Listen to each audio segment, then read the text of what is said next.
Pour ce soir, le thème qui a attiré mon regard et mon cœur pour nous ce soir, c'est un verset qu'on retrouve dans l'épître aux Galates, l'épître de Paul aux Galates, au chapitre 6 et au verset 15. Et c'est la deuxième partie du verset qui va nous intéresser particulièrement ce soir.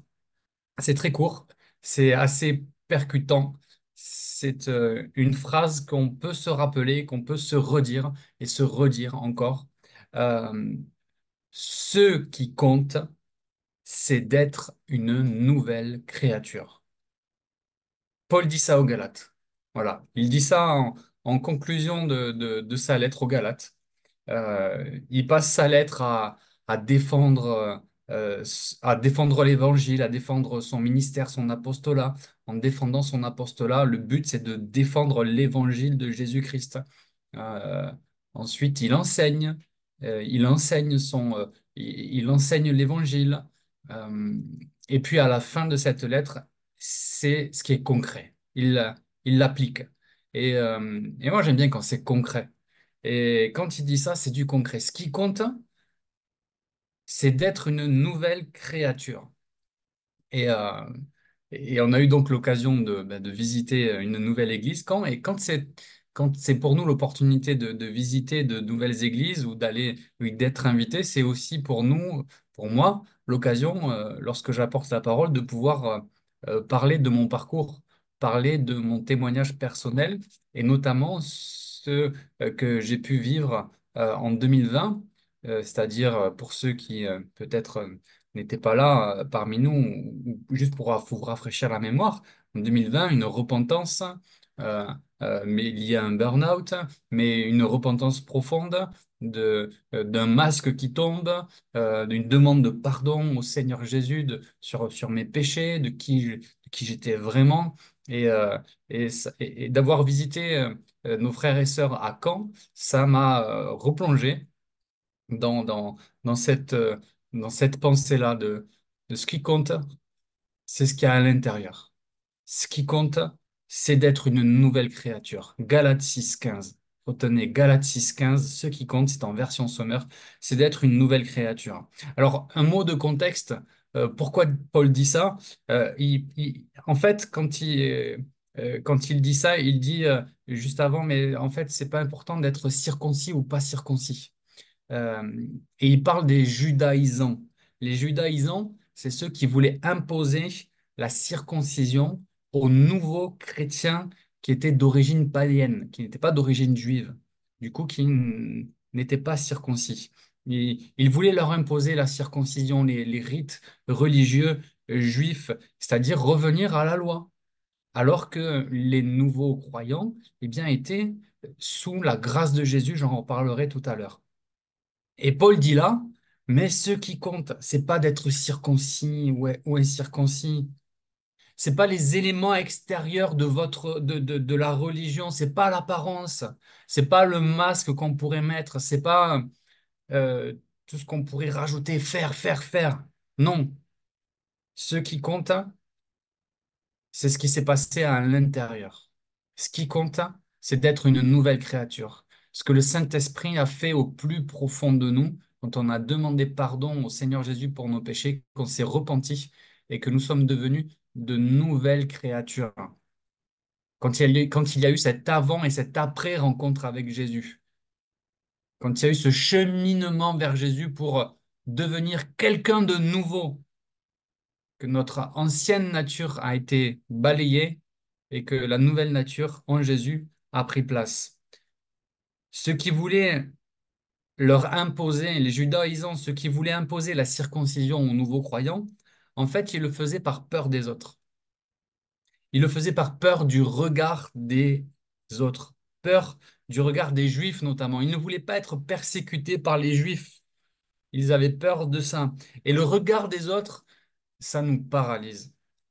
Le regard des autres, ça nous fait prendre des mauvaises décisions. Le regard des autres, ça nous fait prendre toujours de mauvais choix.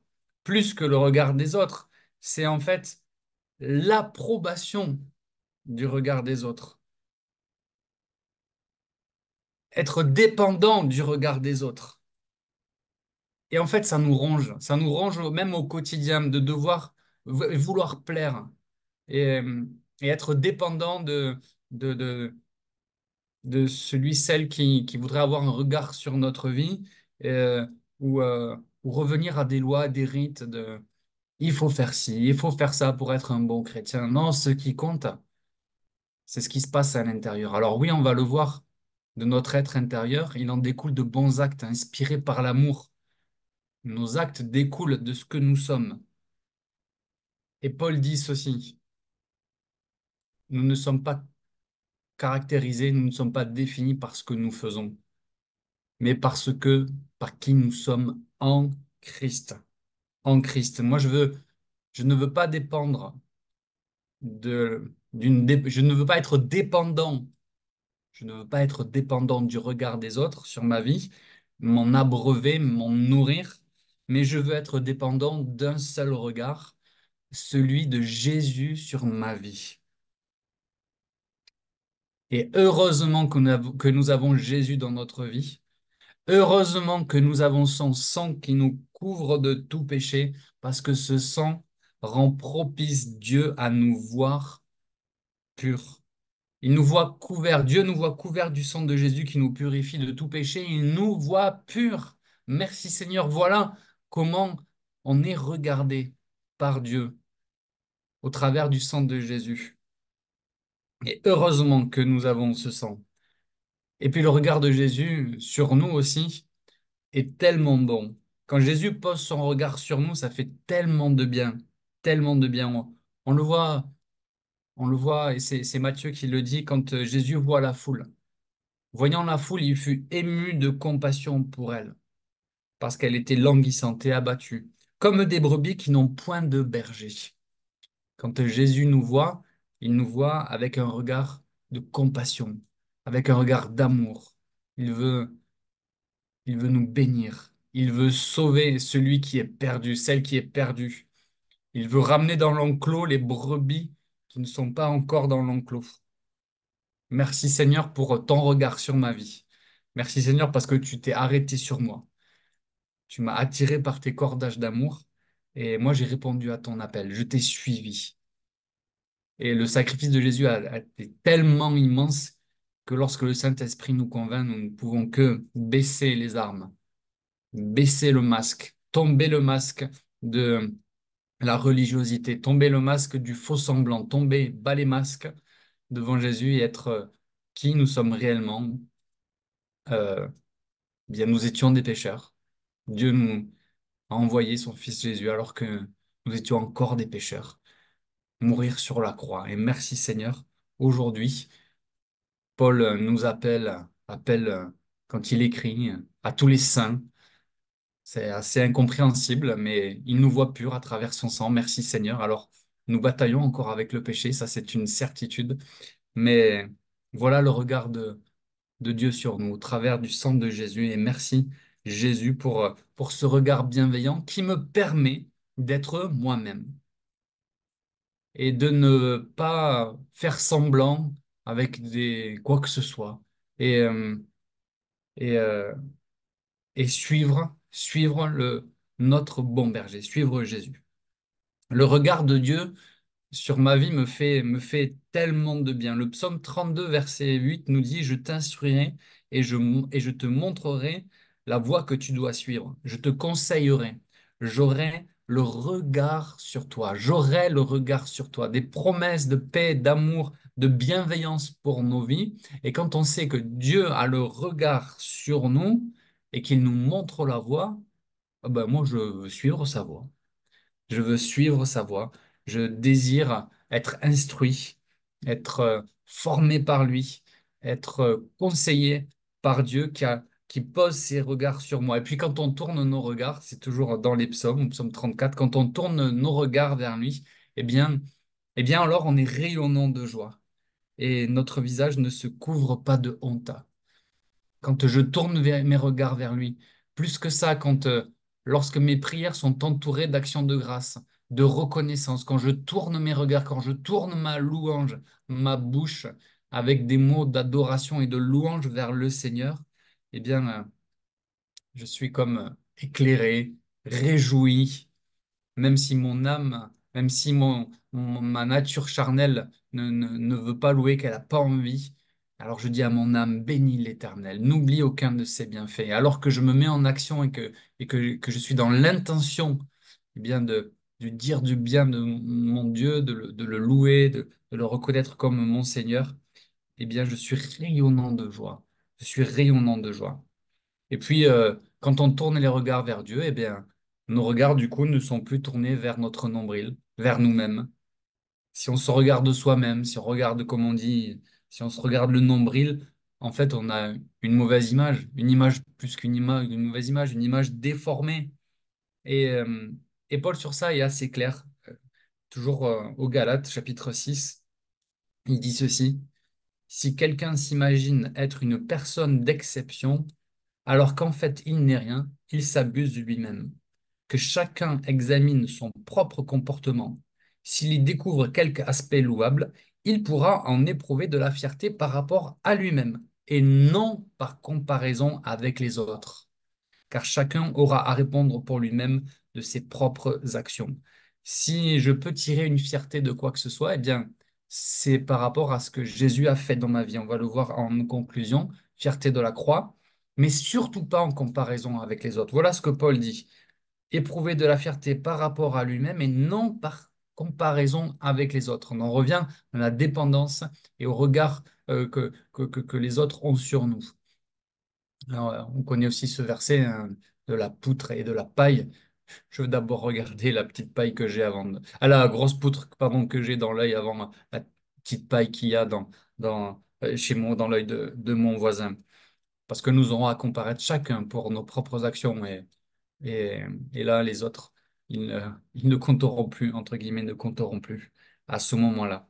Alors merci Seigneur parce que oui, quand on fait les choses bien et que même les autres peuvent nous le dire, ben merci Seigneur. Je ne dépends pas de cette approbation, mais merci Seigneur pour la fierté que je peux avoir de faire bien mon travail, de servir bien le Seigneur. Merci Seigneur pour les fruits que nous pouvons porter pour lui. Eh bien, soyons-en fiers, pas une mauvaise fierté, une fierté bien placée. Paul est OK avec ça, il nous le dit, il n'y a pas de souci. Et merci Seigneur pour ça. Euh, euh, mais tout ça, c'est le résultat de tout ce qui s'est passé à l'intérieur de nous. Tout ce qui compte, c'est d'être une nouvelle créature. Ce qui compte, c'est d'être une nouvelle créature. Tous nos actes, nos mots découlent de ce que le Saint-Esprit nous a transformés au plus profond de notre être. Nous n'avons plus de cœur de pierre. Nous avons eu comme une transplantation cardiaque, un changement de cœur. Notre cœur de pierre est devenu un cœur de chair par le Saint-Esprit. Merci Seigneur. Notre être intérieur aujourd'hui est capable de se laisser façonner et malléable comme, euh, comme une éponge qui est capable de laisser entrer les sentiments du Seigneur Jésus en lui. C'est la nouvelle substance de notre cœur. Notre cœur, c'est comme il était tout nouveau.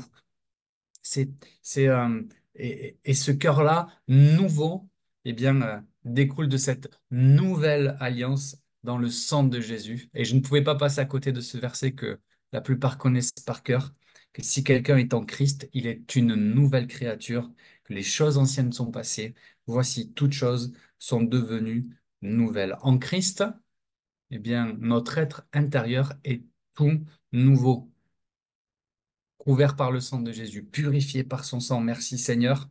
Ce qui compte et ce qui doit compter, c'est avant tout, c'est la conclusion. Ce que Paul nous dit, ce qui doit compter aussi pour nous, c'est l'œuvre de la croix et la fierté que nous avons dans l'œuvre de la croix. Paul dit au verset 14, en ce qui me concerne, je ne veux à aucun prix placer ma fierté ailleurs que dans la mort de notre Seigneur Jésus-Christ à la croix.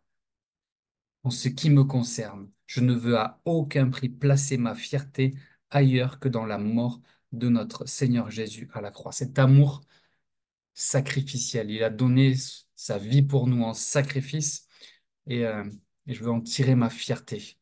Et tout en sachant que ma nouvelle nature, elle découle de ce sacrifice à la croix et que le pardon de mes péchés, eh bien, est dépendant de ce sacrifice à la croix. Pour tous ceux qui sont unis en Jésus-Christ, ce qui importe, ce n'est pas d'être circoncis ou incirconcis, Paul le redit, mais c'est d'avoir la foi. Une foi qui se traduit par des actes inspirés par l'amour. Nos actes ne sont pas inspirés par rapport à la dépendance du regard des autres ou pour faire croire qu'on est des bons chrétiens, mais sont inspirés par notre nouvelle nature intérieure, par notre foi, et cette foi se traduit par des actes d'amour. Alors merci Seigneur pour notre union en toi. Avant, nous étions menteurs, pécheurs, blasphémateurs, mais aujourd'hui, ce n'est plus moi qui vis, c'est Christ qui vit en moi. Ce qui compte, c'est d'être une nouvelle créature. Voilà, mes frères et sœurs, l'exhortation, l'encouragement de ce soir à vivre, eh bien, non pas avec de faux semblants, mais vivre euh, notre vie quotidienne consciente de notre nouvelle nature en Christ et motivé par la foi, par l'amour et toujours en ayant en pensée, en ligne de mire, le sacrifice de Jésus à la croix. Merci notre Dieu, nous pouvons prier. Merci pour cette transplantation cardiaque. Merci Saint-Esprit. Merci Jésus d'avoir donné ta vie.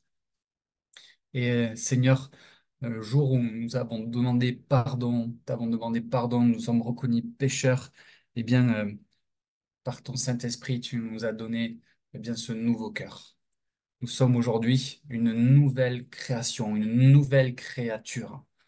Nos faits, nos gestes, nos actions, nos mots sont dirigés de l'intérieur qui est nouveau et non pas eh bien d'une pseudo-religion qu'on voudrait nous imposer ou qu'on voudrait faire par rapport au regard des autres, Seigneur Jésus. Seigneur, je veux m'encourager, nous encourager à toujours progresser en sainteté. Merci Seigneur, merci Jésus pour ta parole et encore pour ce moment de prière. À toi la gloire. Amen.